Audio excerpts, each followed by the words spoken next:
channel CB. স্বাগতম CB নিউজে। Dhaka metro rail যাত্রীদের জন্য একটি বিশাল পরিবর্তন নিয়ে এসেছে, কিন্তু এখন এটি একটি বড় চ্যালেঞ্জের মুখোমুখি। প্রতিদিন যাত্রীর সংখ্যা বেড়েই চলেছে, আর বর্তমান ব্যবস্থাটি এই চাপ সামলাতে হিমশিম খাচ্ছে। শুরুতে প্রতিটি ট্রেনে আরও বগিযুক্ত করার পরিকল্পনা থাকলেও এখন দেখা যাচ্ছে কাজটি মোটেও সহজ নয়। তাহলে এর সমাধান কি? আসুন জেনে নেই। মেট্রো রেল প্রকল্পের পরিকল্পনা করার সময় কর্মকর্তারা জানতেন যে যাত্রীর সংখ্যা ভবিষ্যতে বাড়বে। সেই অনুযায়ী প্রতিটি স্টেশনও লম্বা করে বানানো হয়েছিল, যাতে ভবিষ্যতে বড় আকারের ট্রেন পরিচালনা করা যায়। পরিকল্পনা ছিল যখন প্রয়োজন হবে তখন প্রতিটি ট্রেনের সাথে আরও কিছু বগি যুক্ত করা হবে, কিন্তু সেই সহজ পরিকল্পনা এখন বড় বাধার মুখে পড়েছে। ঢাকা মাস ট্রানজিট কোম্পানি লিমিটেডের ব্যবস্থাপনা পরিচালক ফারুক আহমেদের মতে, নতুন বগি যুক্ত করতে হলে প্রচুর নতুন বিনিয়োগ এবং দীর্ঘ সময় লাগবে। সংক্ষেপে, আপাতত এটি বাস্তবসম্মত নয়।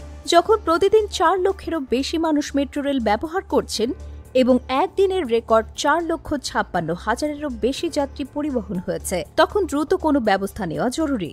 বর্তমানে প্রতিটি মেট্রো রেল 6টি বগি নিয়ে গঠিত।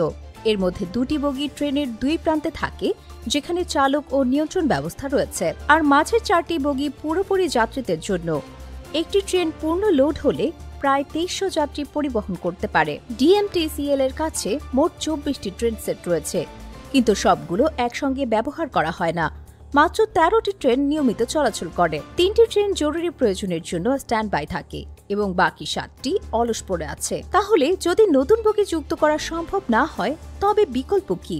মেট্রো রেল কর্তৃপক্ষ ট্রিপের সংখ্যা বাড়ানোর সিদ্ধান্ত নিয়েছে, অর্থাৎ আরও বেশি ট্রেন আরও ঘন ঘন। ডিএমটিসিএল এর ব্যবস্থাপনা পরিচালক ফারুক আহমেদ জানিয়েছেন, এই পরিকল্পনা বাস্তবায়নের জন্য ইতিমধ্যেই নতুন কর্মী নিয়োগ করা হয়েছে। নতুন বিনিয়োগ করা কঠিন, তাই ট্রিপের সংখ্যা বাড়ানোর উপর জোর দেওয়া হচ্ছে। নতুন কর্মী নিয়োগের কাজ শেষ হয়েছে, এখন তাদের প্রশিক্ষণ দিতে কিছু সময় লাগবে।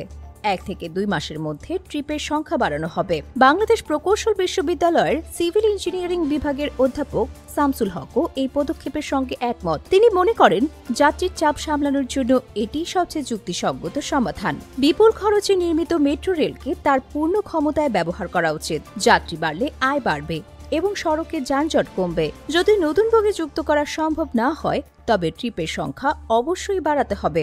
যদিও নতুন বগি যুক্ত করলে একই পরিমাণ জ্বালানি খরচে হাজার হাজার অতিরিক্ত যাত্রী পরিবহন করা যেত, তবে ট্রিপের সংখ্যা বাড়াতে গেলে আরও বেশি কর্মী এবং জ্বালানির প্রয়োজন হবে।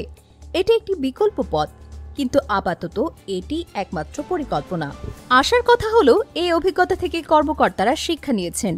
ঢাকার ভবিষ্যতে নির্মিত সব মেট্রো রেল লাইনে শুরু থেকেই 8টি বগির ট্রেন সেট তৈরি করা হবে। এদিকে আগামী 1 থেকে 2 মাসের মধ্যে নতুন কর্মীদের প্রশিক্ষণ শেষ হলে এবং ব্যবস্থাটি পুরোপুরি চালু হলে যাত্রীরা আরও ঘন ঘন ট্রেন চলাচল আশা করতে পারেন। এটি ঢাকা শহরের ক্রমবর্ধমান চাহিদার সঙ্গে তাল মেলানোর একটি উপায়। বগি না বাড়িয়ে ট্রিপ বাড়ানোর এই পরিকল্পনা সম্পর্কে আপনি কি মনে করেন?